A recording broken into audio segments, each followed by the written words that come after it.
Hello, I'm doing two videos of this particular recipe, which is the honey balsamic chicken tray bake, because the first one is putting the chicken to marinade, and obviously I'm doing that today.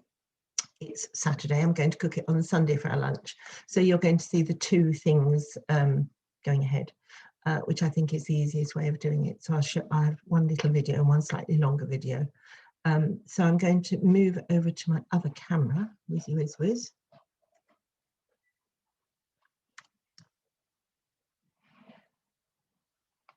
And here's my other camera on the bowl here, and I'm going to put all my marinade items in the bowl here. Now, I'm not sure if I've said this before, so do forgive me if I'm saying it again and you're bored with me. Quite possible. When you buy, I think I've said this in another recipe, but I can't remember.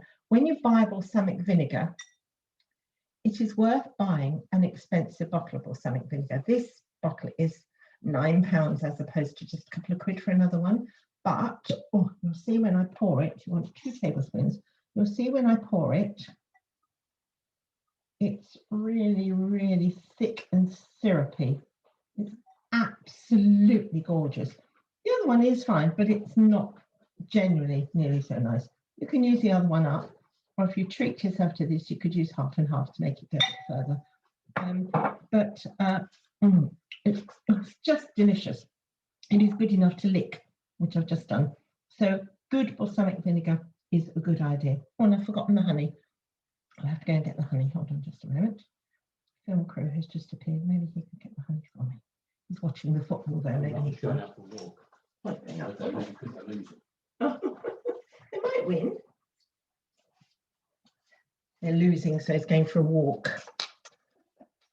Oh, it's the cobblers. What can I say? Oh, and while we're on balsamic stuff, I mentioned to finish it with balsamic glaze. This is Sainsbury's balsamic glaze, which has a little screw, a little squirty top. And you just squirt it on your dish when it's finished. I use it as salad dressing or whatever. It's the sort of thing they put to make your dinner look pretty in a restaurant, and does look pretty, so it is worth doing. So there's that. Now you need half a teaspoonful of Dijon mustard. Just about half a teaspoon left in my little pot. That's nearly all used up. So I have half a teaspoon of Dijon mustard. This is for 2, obviously. I'm doing it for the 2. You can make it bigger or smaller, depending on your number of people you're feeding. So I thought doing it for 2 is easiest. 2. That's that. And then you want garlic. Now I'm using black garlic because I happen to have some in my fridge. And you can't use it in everything because it's black. Sorry, I do state it's blooming obvious, don't I? But it discolours some things, if you see what I mean. So I want a clove of black garlic. That's about a clove, who knows? It's a squirt of black garlic. Now it says next, 1/4 teaspoon of dried oregano and 1/4 teaspoon of dried basil. Well, I haven't got that. I've got some oregano, but what I have got is Italian seasoning, and that to me is near enough. So we're going to have Italian seasoning. It's got basil in it, it's got oregano in it, it has actually got other stuff in it which I don't want, but we're going to use that. So half a teaspoonful of that goes in, salt and pepper goes in, and honey, which I've got to go and get. So bear with, caller. I'm going to go get the honey. I don't know where it is. Oh, I've got a new jar of honey as well. I don't know where I'll put it. Oh, it's here. Brand new jar of honey. So, honey.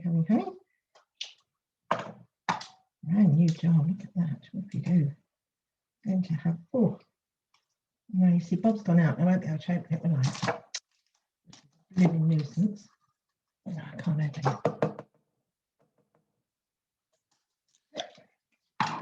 My mum taught me to do that. So we want a tablespoon of honey. Now, if you haven't got time to do this overnight, or if you're just not efficient enough to have defrosted your chicken, which quite often happens to me, you can obviously do it for less time, but it is nicer the longer you leave it. And you need to whisk these things together to make your marinade. Oh, salt and pepper. Don't forget. Salt and pepper. And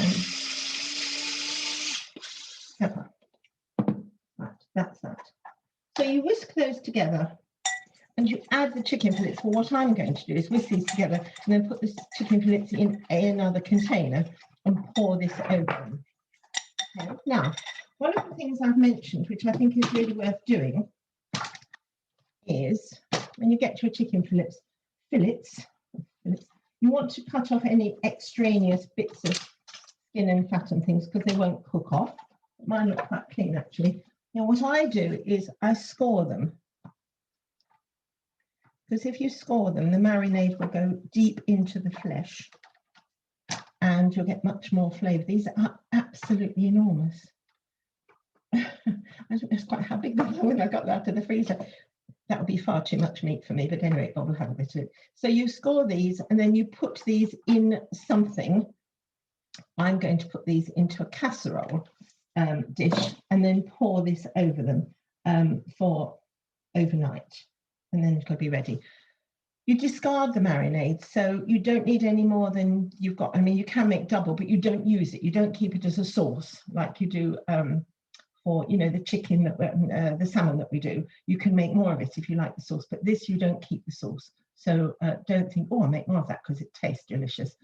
You'll be wasting it. So I'm just going to get my casserole and show you how I'm going to do it. Right, so here is my trusty Pyrex casserole. There we are. I'm going to put the chicken in that. I'm going to lay those two in there with their cut sides up so that this goes all over them. Now, obviously, you can turn them over so that it stays first on the top and then you can turn it over in a couple of hours. But overnight does give it a really good chance of soaking in. I haven't got a spatula, which is disastrous for me. I've got a spatula.